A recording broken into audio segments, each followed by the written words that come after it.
so basically we have the exact same motherboard, but this time we're going to do a power button replacement right here. This power button was faulty. It wouldn't respond when he touched it. So what we're going to do is we're going to start off by spraying it with some isopropyl alcohol, which I did ask you to get. We're also going to get a toothbrush and wipe it up a little. And then to remove it, this is a trick that I like to use. There are different ways. You always want to clean your solder gun with a tip cleaner. Get a wet sponge and clear all that off. Right, for solder we have rosin core, 0.022 diameter. And that's the blend I like to use because it's low melting point. As you can see, it melts really easily. I have the temperature at about 350. Alright, so we're just going to it's going to be kind of tough with the camera, but I'll try my best. I'm going to get some solder all around it. All around it. Just like that. Okay, and then we're just going to slightly push it. Okay. Alrighty. And carefully take it off. Okay, now, I'm sorry, that was actually a really bad job. I got solder everywhere. I'm sorry, I'm right-handed, and I was trying to work with my left hand just to show you guys what it's like. But that's that's how it's like. Hopefully, you do a better job than I just did right there. Then you're going to put some solder flux. I'm sorry, solder. Yeah, flux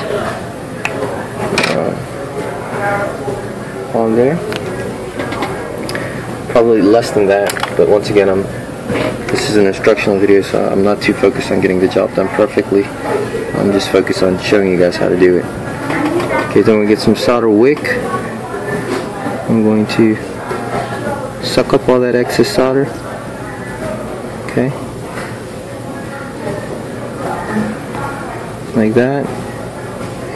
And once again, I want to thank my cameraman for doing a wonderful job at capturing all this. Alright, so that's going to get rid of all the excess solder. I'm going to spray it one more time with some isopropyl. I'm going to pray to God that the solder pads are all still there. Okay.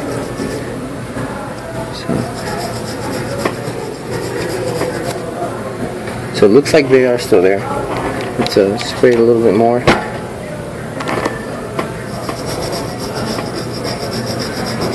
As you can see here, it's getting cleaned up. Okay, there we go.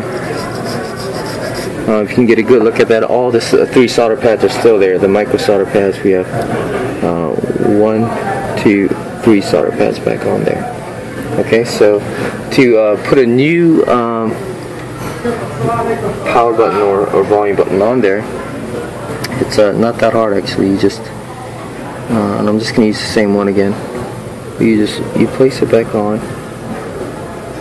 Hopefully you want to use some solder flux to assist you, and then you're going to use the exact same method as you did with the volume button. You're going to get a heat gun and heat it from underneath.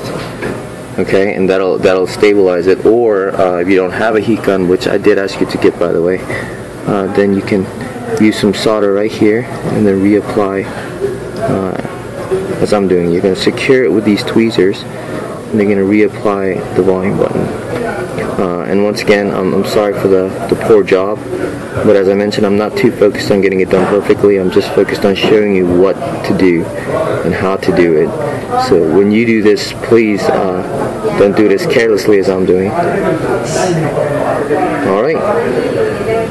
Okay, thanks a lot.